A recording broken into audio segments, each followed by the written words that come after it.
Hi viewers, welcome to ఆదాన్ మరొకడం. నేను మీ ప్రసాద్.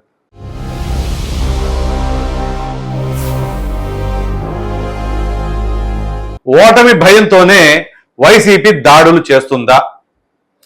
సరే, దానికంటే ముందుగా ఈరోజు ఎన్నికలు జరుగుతున్నాయి. ఇప్పటి వరకు కూడా ఓటు వేయకుండా ఎవరైతే ఉన్నారో మీరందరూ కూడా ఖచ్చితంగా మీ బూతులకు వెళ్ళి మీ ఓటుని మాత్రం మీ నచ్చిన వాళ్ళకే వేసుకోండి, కానీ ఓటు వేయటం మాత్రం మరవకండి. సో ఇక విషయం ఏంటి అంటే, ఎన్నికలు జరుగుతున్నాయి. ఈసారి ఎన్నికలు చాలా ప్రత్యేకమైనవి. ఇప్పటి వరకు జరిగిన ఎన్నికలు ఒక ఎత్తు, ఈ ఎన్నికలు ఒక ఎత్తు అన్నట్లుగా ఉంది, ముఖ్యంగా ప్రజల స్పందన చూస్తుంటే. అయితే ఈ ప్రజాస్పందన ఇవన్నీ ప్రక్కన పెడితే వైసీపీ అధికారంలో ఉంది. మరలా అధికారాన్ని నిలబెట్టుకోవాలంటే ఏం చేయాలి? ప్రజల మన్ననలు పొందాలి. ఆ మన్ననలు పొందాలి అంటే పరిపాలన తీరు బాగుండాలి. కానీ ఇక్కడ పరిపాలన తీరు పక్కకు పోయింది, అన్ని ప్రజా మన్ననలో పోయినాయి. సో ఏంటి అంటే, ఎన్నికల రోజు ఈరోజు ఇక తప్పదో, ఏం చేయాలనుకుంటున్నారో ఏంటో తెలియదు, కానీ ఎక్కడ చూసినా దాడులే దాడులు. ఏంటి అంటే, ఉదాహరణకు నేను చెప్తున్నా, తెనాలి తీసుకుందాం. తెనాలి ఎమ్మెల్యే ఎవరు? అన్నాబత్తుని శివకుమార్. ఆయన ఒక ఓటర్ పైనకే దాడికి పాల్పడ్డాడు ఇవాళ. చూడండి, అది కూడా ఎందుకు? ఓటర్లు క్యూలో ఉంటారు కదా, ఈయన క్యూ పాటించకుండా ముందుకెళ్తున్నారట.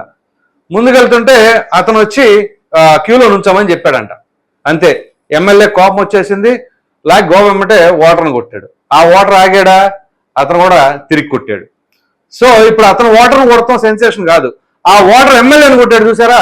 ఇంతవరకు చరిత్రలో ఎప్పుడన్నా ఉందా?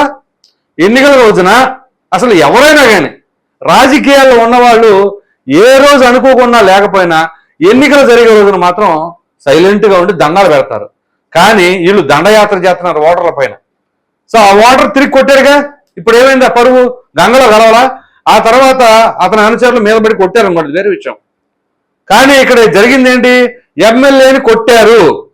నువ్వు 5 సంవత్సరాలు ఎమ్మెల్యేగా చేసావు, కానీ వాళ్ళు ఏమైంది? నీ పరువు అంతా గంగలో కలిసిపోయింది. నువ్వు అవినీతికి పాల్పడ్డావా, ఏం చేసావు, ఇవన్నీ ప్రక్కన పెట్టేస్తారు.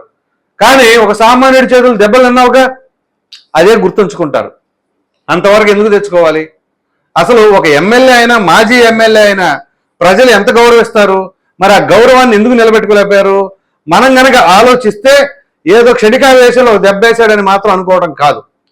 అతను పరిపాలన తీరు కావచ్చు, ఏదైనా కావచ్చు, నచ్చకపోవడం, లేదా ఆ ఎమ్మెల్యే వ్యవహార శైలి కావచ్చు, అది నచ్చకపోవడం వల్లే అతను మనసులో పెట్టుకొని, తప్పేం కాదు. ప్రజలకి అందుబాటులో లేనప్పుడు ఏ నాయకుడైనా సరే ఆ ప్రజలకి ఆగ్రహం వస్తుంది.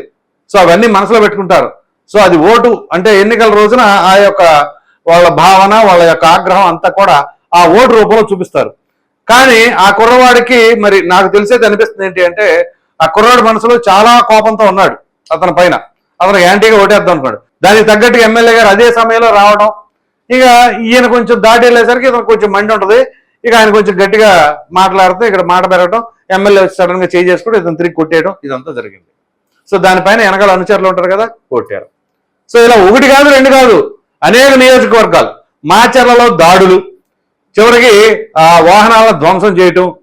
మరి నరసరావుపేట లావు కృష్ణదేవరాయలు గారి 3 వాహనాలను ధ్వంసం చేశారట.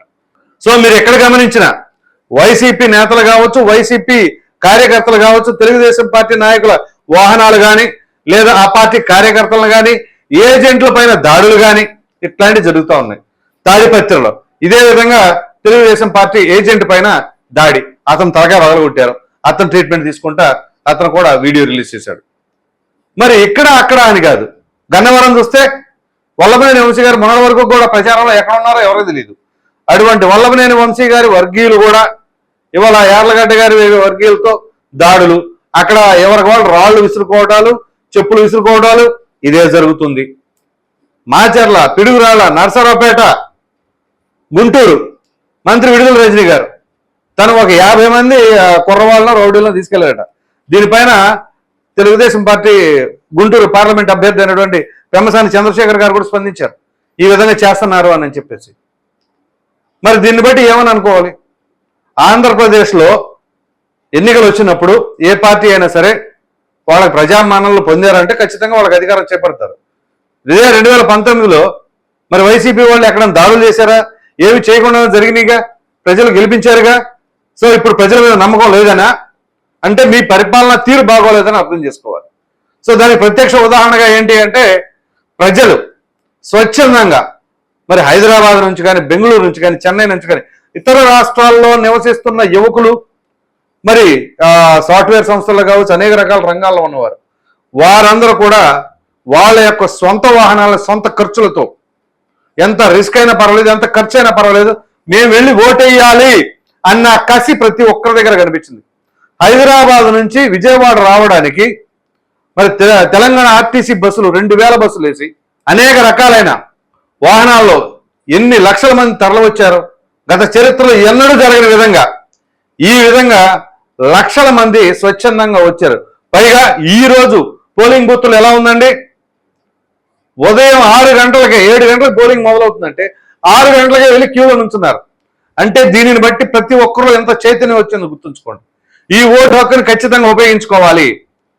రాష్ట్రం కోసం, మన భవిష్యత్ తరాల కోసం మనందరం ఓటు వేయాలి అని నిర్ణయించుకున్నారో ఏమో కానీ ఖచ్చితంగా ఇవాళ ప్రతి ఒక్కరు కూడా చాలా ఓర్పుతో, సహనంతో క్యూలో నుంచొని, చాలా మంది మహిళలు, పెద్దవారు, వృద్ధులు, అలాగే కొంతమంది దివ్యాంగులు ఏ విధంగా నుంచొని అక్కడికి వచ్చి ఓట్లు వేస్తున్నారో వాళ్ళందరూ హ్యాట్స్ ఆఫ్. ఇంకా ఓటు వేయకుండా కొంతమంది ఉంటారు బద్ధకంతో, సోమరిపోతనంతో. అట్లాంటి వారందరూ కూడా ఆ బద్ధకాన్ని వీడి మీ బాధ్యతను గుర్తెరిగి ఖచ్చితంగా మీరు ఓటు వేయండి. ఓటు వేయకుండా ఉన్న వారిని తీసుకెళ్లి ఓటు వేయించండి. ముందు ఎవరికో ఏదో ఒక పార్టీకి ఎవరో నచ్చలేదో నోటా కన్నా వేయండి, కానీ మీ ఓటు హక్కును మాత్రం ఉపయోగించుకోండి. అది ముఖ్యం. సో ఆ విధంగా ఇక్కడ ప్రజలలో చాలా చైతన్యం వచ్చింది. ఈ అన్ని అంశాలు పక్కన పెడితే 1-15 నిమిషాలకి ఆంధ్రప్రదేశ్ మొత్తం కూడా యావరేజ్గా 45% ఓటింగ్ నమోదైంది. ఇది శుభ పరిణామమే. ఇంకా సమయం ఉంది, 6 గంటల వరకు పోలింగ్ జరుగుతుంది. అంటే సుమారుగా 5 గంటలు. ఈ 5 గంటల్లో ఇంకా మంచిగా పోలింగ్ సరళి పెరగాలి. ఖచ్చితంగా 85% పైన ప్రతి ఒక్కరూ కూడా వచ్చి ఓటేస్తే ఆ యొక్క పర్సంటేజ్ అనేది 85% పైకి వస్తుంది. అలా కాకుండా మీరు వెళ్దాంలే, ఎండ ఎక్కువగా ఉందిలే అని అనుకుంటే ఇంకెప్పుడు ఓటేస్తారు? ఉదయం పూట వెళ్ళలేదు, మధ్యాహ్నమా ఎండ ఉంటుంది, సాయంత్రం క్యూ పెరిగింది, ఇంకెలా వంకలు ఎత్తుకుంటా ఉంటే మాత్రం చివరికి మీరు భారతీయుడు అని మాత్రం చెప్పుకుంటే ఏ విధంగా అవుతారు? మీరు నిజమైన భారతీయులైతే, నిజమైన తెలుగువాడైతే ఖచ్చితంగా మీరు వెళ్ళండి, మీ యొక్క ఓటు హక్కును ఉపయోగించుకోండి. సో మొత్తం మీద ఓ ప్రక్కన చాలా మంది తమ యొక్క ఓటు హక్కును ఉపయోగించుకోవాలి అని చెప్పేసి వాళ్ళు క్యూలో నిలబడుతుంటే, మరో ప్రక్కన వైసీపీ నాయకులు కొంతమందిని భయాందోళనకు గురి చేసేసి అక్కడక్కడ దాడులకు పాల్పడితే ఓటింగ్ పర్సంటేజ్ తగ్గుతుంది, తగ్గితే మంచిది అనే ఉద్దేశంతో చేస్తున్నారు ఏంటి అని చెప్పేసి ప్రతిపక్షాల ఆందోళన తెలియజేస్తూ ఉన్నాయి. కాబట్టి ప్రజలందరూ కూడా మీరు గుర్తించాల్సిన అంశం ఏంటి అంటే ఓటింగ్ పర్సంటేజ్ని పెంచండి. అలా పెంచాలి అంటే ప్రతి ఒక్కరూ ఆ బూత్కి వెళ్ళి ఓటు వేయవలసిందిగా కోరుతున్నాం. ఇది మొత్తానికి పరిస్థితి. ఈ వీడియో కనుక మీకు నచ్చినట్లు లైక్ చేయండి, షేర్ చేయండి. అదేవిధంగా ఈ రోజు 1:15 వరకు 45% ఓటింగ్ నమోదైంది. అదేవిధంగా వైసీపీ ఓటమి భయంతోనే ఈ విధమైన దాడులకు పాల్పడుతుంది అన్నదానిపైన మీ విలువైన అభిప్రాయాన్ని కామెంట్ రూపంలో ఖచ్చితంగా తెలియజేయండి. మరిన్ని వీడియోస్ కోసం మన ఆదాయం ఛానల్ సబ్స్క్రైబ్ చేయడం మాత్రం మర్చిపోకండి. Thank you.